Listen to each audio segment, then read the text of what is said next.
Welcome to God is Open. I am your host, Christopher Fisher.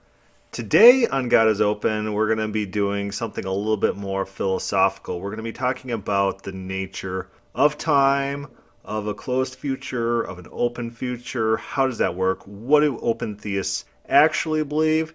And how do the Calvinists and Arminians, they use this language? And how do we, as open theists, appropriate it and then reinterpret that language in order to fit our own theology? First, a little bit of background. A lot of open theists, when they're talking to Arminians or Calvinists, they'll use language like, open theism is the idea that the future is partially open and partially closed. Myself, I don't really like this language. This is bad language to be using because then people think that we're fatalists. That open theists believe that things are fated in the future, that determinism is true in some sense of the word. But that's not what open theists mean when they say that part of the future is open and part of the future is closed. What they actually mean, and if you look into open theist literature, you'll figure this out, is that God has intentions, God is incredibly powerful, and God can bring about what he wants to bring about. If I have power to bring something about, and I was just using tonight, I was talking to this Calvinist or this fatalist, I don't know what he is. But I said I had determined earlier today that my entryway needed cleaning. And so I made the determination, then I went to my kids and I told them that they needed to go clean the entryway, and then they went and did it. Did I override their free will? Most people would say no. Just using basic coercion to get people to do what you want is not overriding their free will. Yeah, sure, you slap cuffs on a prisoner, now they're not free anymore, but you're not like changing their mind. It's not like hypnotism. And here's the thing about hypnotism. Hypnotism, like in college I got all these manuals about hypnotism. I was very interested in learning about it. One of the principles in hypnotism is you cannot hypnotize people to do things that they're morally opposed to doing. So that's very interesting. So most people think of overriding free will like a hypnotist forcing you to murder someone. I always think of Naked Gun, I think number 2, where that person's hypnotized to go kill the Queen of England. That doesn't happen in real life. People are not hypnotized like that. But no, coercion does not equal violation of free will. It doesn't mean fatalism is true. It doesn't mean that determinism is true. Just because I have intentions to get my entryway cleaned, I have the power to make it come about, and I have the power to make free actors, free agents, with their own free will, carry out my will, my determination. It doesn't automatically mean now me as a human being, now I have overridden an open future. Now me as a human being, I created a deterministic future. But back to open theists and how open theists use these phrases, that the future is partially open and partially closed. What they're doing is they're trying to appeal to people who already resonate with those terms, people who like those terms, and then they feel a little bit more comfortable with open theism. I think it does open theism harm in the long run because we're not using those concepts, those words, like your fatalist, like your determinist would think. And, it also appeals to those people who are also worried, if God could change, then he might decide that his whole thing about salvation is bad, and then he could just send us all to hell. Those people, those very insecure people, we covered a Calvinist podcast in which one of the Calvinists were saying that, literally, if God can change, then we have to be fearful about our salvation. Remember in the Bible that his trustworthiness is tied to his past acts. You can know that God's going to be trustworthy in the future because of what God has done in the past. It's not tied to negative theology. It's not tied to immutability. Not in the Bible. Not in the Bible. And that's very telling that modern Christians have different standards for trustworthiness than the authors of the Bible. The first concept that everyone needs to be familiar with is the concept of equivocation. Equivocation is a logical fallacy, whereas one word is used, but is used in multiple senses throughout the argument, whereas if it was used with a specific sense throughout, the argument would not hold. And a lot of times when you're talking to Arminians or Calvinists, they will use equivocations and try to get you to say something that they could take the wrong way. They'll use the same word with different senses to try to trip you up in a logical fallacy in order to get you to contradict yourself. I began tonight responding to a post that talks about, does open theism escape determinism? Now, determinism is one of those loaded words. The word, when you or I, when we're thinking about what is determinism, we think about maybe like fatalism, that something has to happen no matter what, and this thing is set in stone in the future, and all the properties are set and nothing can change it, nothing at all. A lot of times when people think of fatalism, they think of Oedipus. Oedipus was this character in Greek mythology. He was fated to kill his father and have sex with his mother. So these are very specific events with specific parameters, and people try to avert this. The dad, he tries to kill his son, tries to get him out of the country. He goes away for a while. He's raised outside.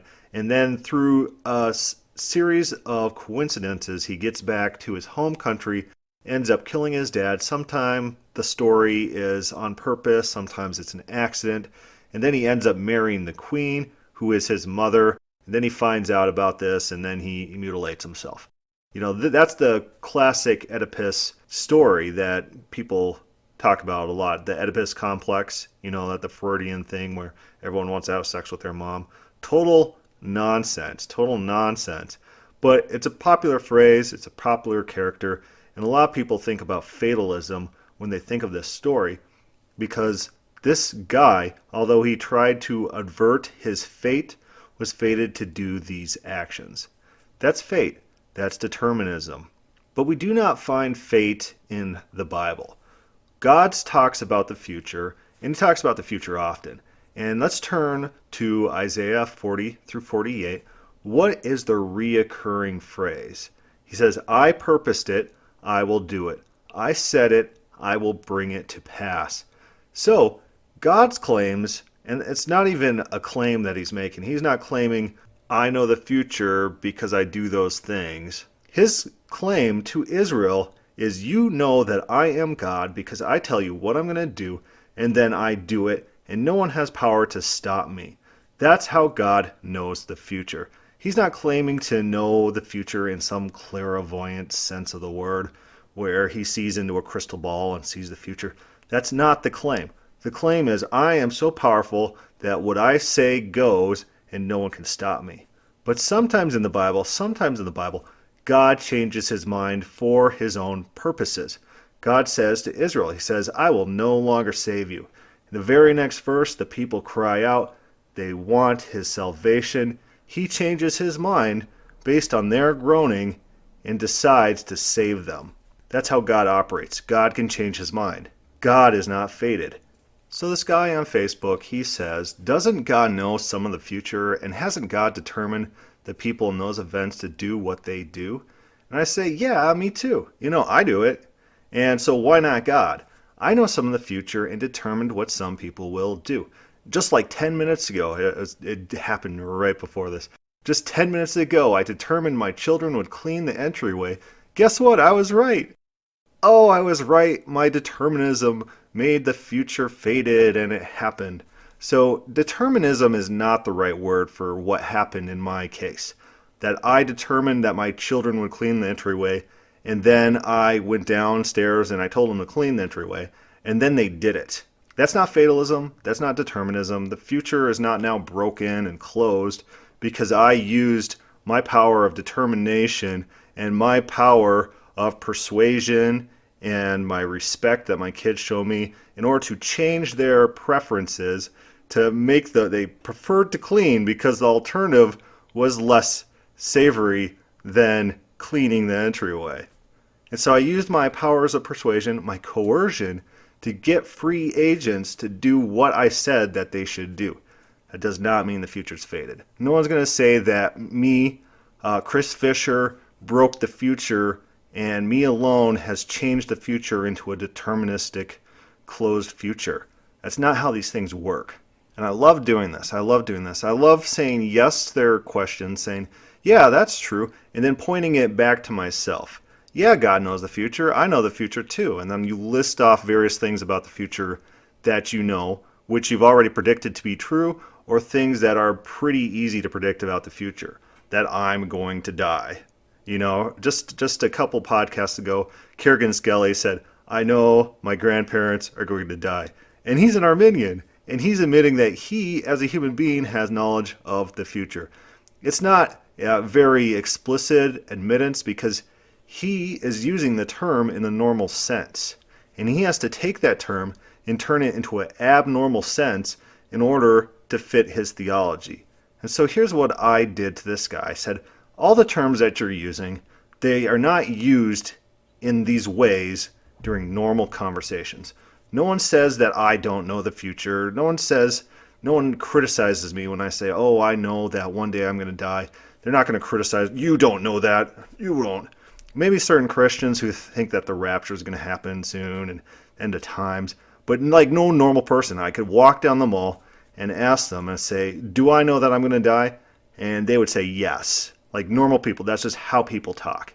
And so people like Arminians and Calvinists, they have to take these words, they have to apply unnatural meanings, and then they have to use equivocation to try to get us to talk with their abnormal meanings, even though our more natural inclination is just to talk normally about knowledge of the future, about determining things, about free will, about fatalism. We want to talk like normal people. They want to talk like metaphysicists with these fake made-up concepts on top of words. So that's what I did. I said, I have knowledge of the future. Me as a human being, I know the future. Then you list out things that you know. And especially my kids cleaning the entryway. I knew that my kids would clean the entryway. Ooh, and then it came true. I'm not omniscient. I'm not outside of time. I didn't see the future through a crystal ball. I'm just a normal person. What Calvinists and Arminians want to say by using the word knowledge, what they want is, and I offer this to this guy, fatalistic clairvoyance. Clairvoyance. You know, like crystal ball gazing. Like you gaze into the crystal ball and you could see the future and then you can't change the future. Fatalistic clairvoyance. You know, once you change their terms on them and say, you're not using your term very accurately, how about this new term? And the new term is magic-based. It doesn't resonate with them. They don't like it because you're undermining their beliefs and you're telling them what their beliefs truly are.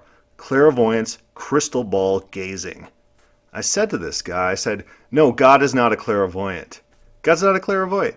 God's not a fatalistic clairvoyant peering into the crystal ball to see the future and then nothing can change the future. The future is set and God is just a puppet because God cannot change what he sees about the future. Instead, God has determinations, God has purposes, and God has the power to bring those purposes about. But God, being God, can change his mind.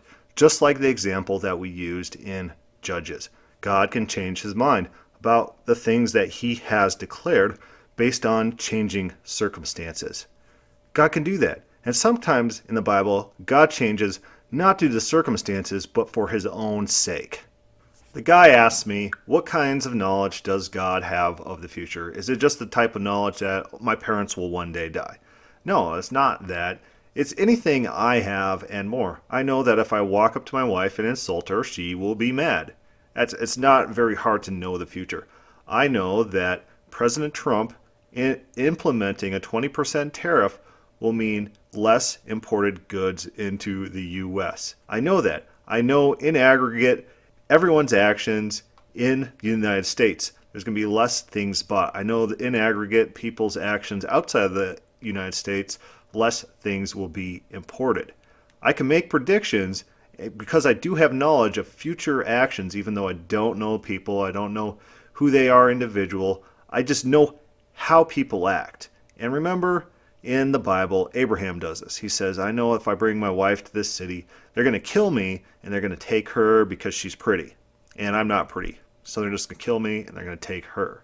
So people can know things about the future, and it doesn't have to be this fatalistic clairvoyance knowledge.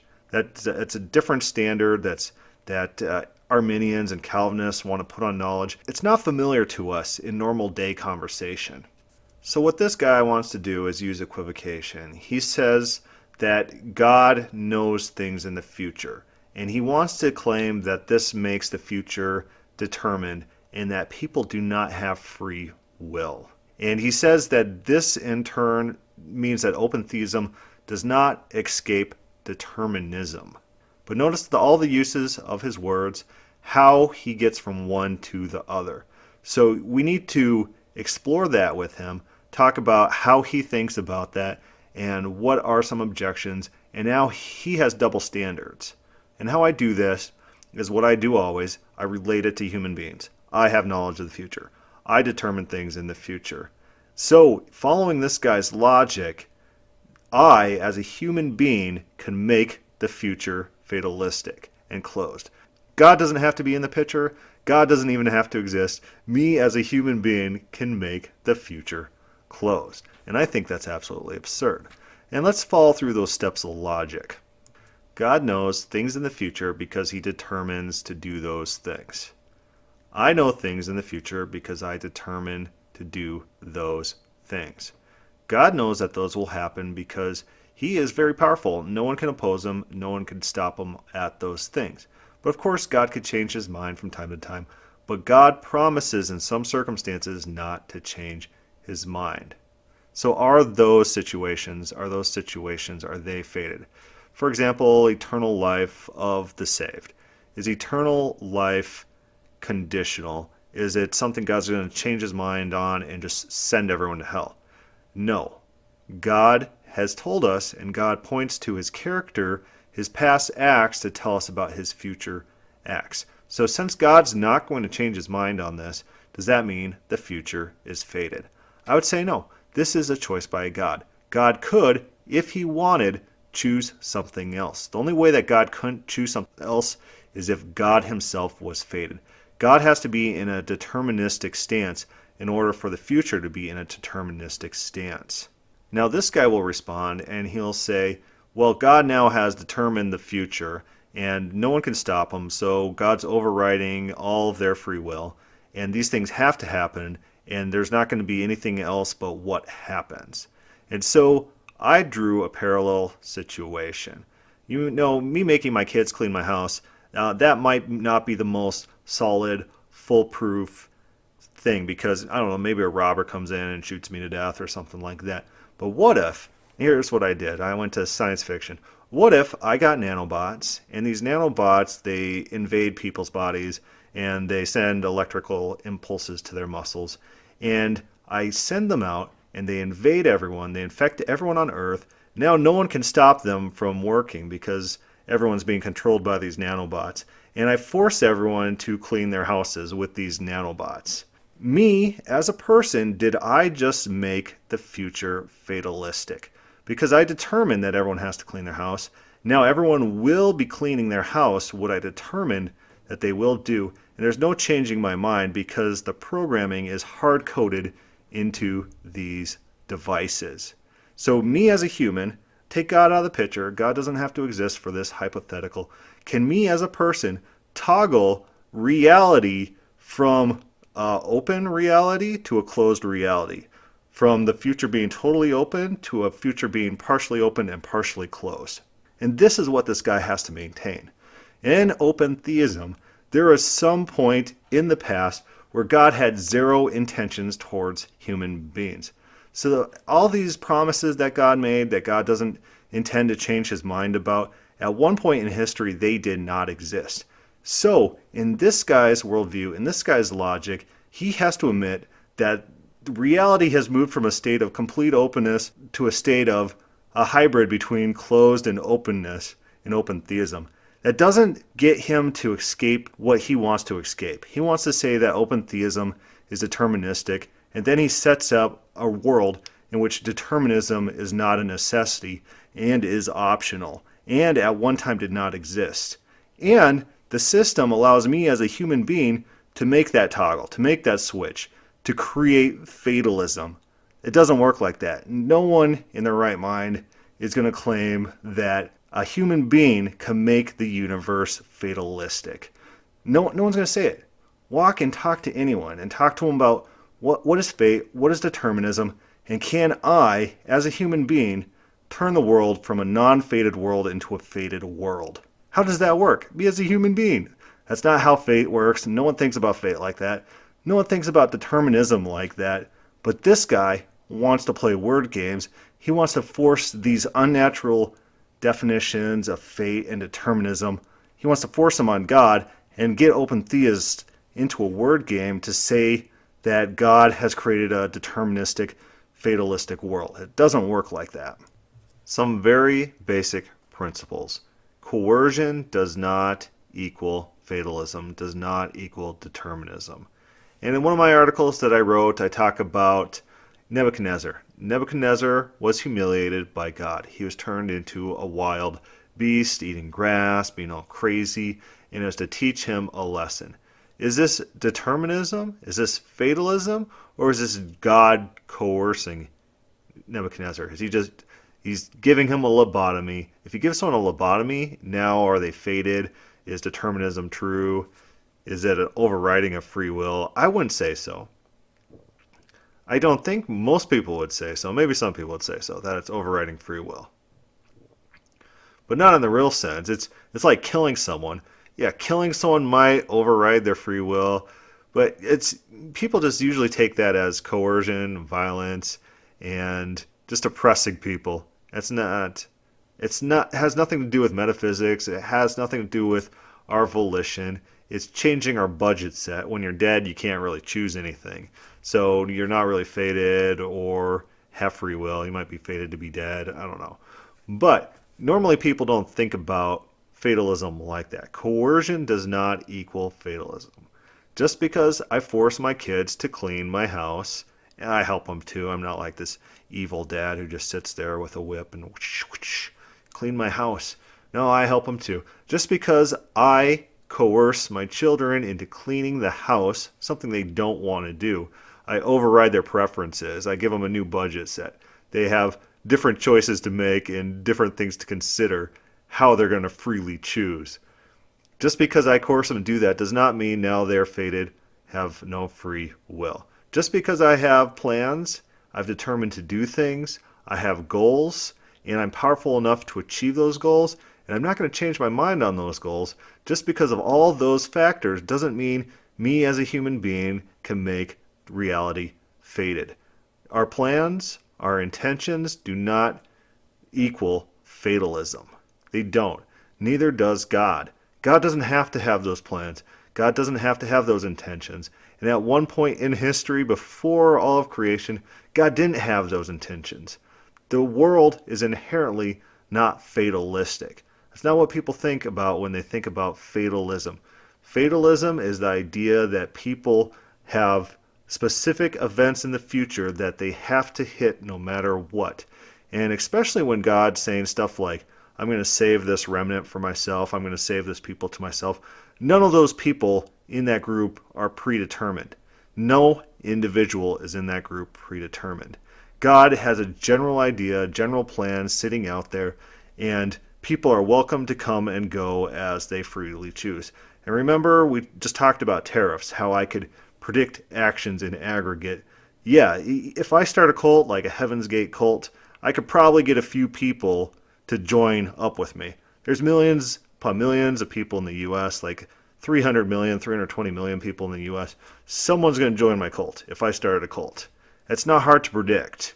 And God knows that if He has a people group, people are going to join up. He doesn't have to make sons of Abraham from the rocks. But that's an option for Him because He's not fated. He doesn't have to care about people's actions to get His plan and His will done.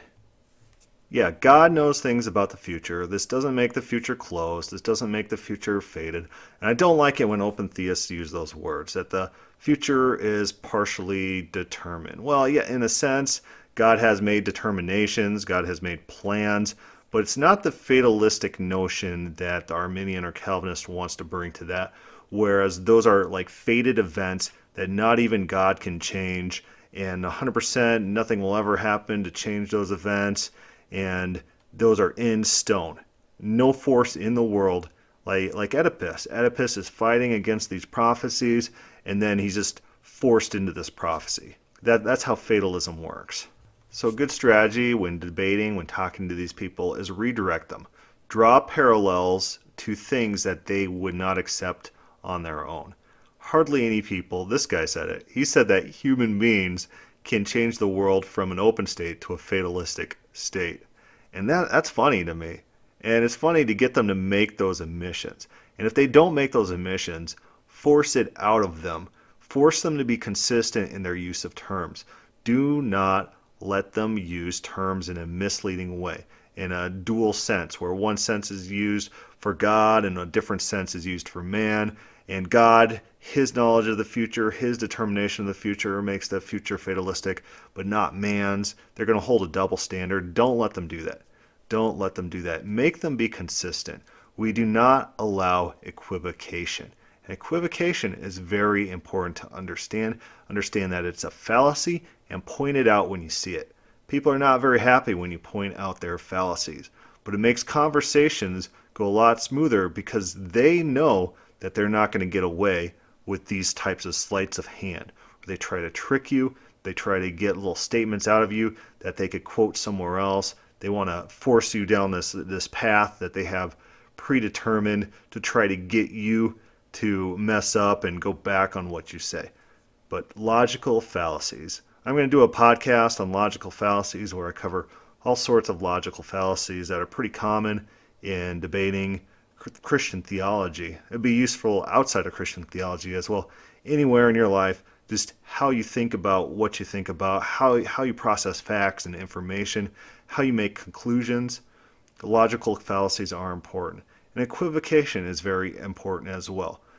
Shifting terms with double standards, double meanings, used differently, applied to different actors. Knowledge is a good one. Knowledge is a good one. We know things about the future. We determine things about the future. We coerce people. We, quote unquote, override other people's free will. But when God does it in the Bible, it's taken as fatalism. It's taken as complete control of all minutia. But when we do it, it's a double standard. It's a double standard for Calvinists. The goal of these situations, get them to understand their double standards, get them to admit their double standards. And a lot of them won't do that. A lot of them will back out of the conversation, or they'll just try to sidetrack the conversation. Refocus. Get them to acknowledge, get them to admit. Then you've disarmed them, you've diffused them, and their argument has no teeth anymore. If you have any questions or comments on today's podcast, feel free to put that on the God is Open website, or put that on our companion Facebook page, God is Open. Thank you for listening.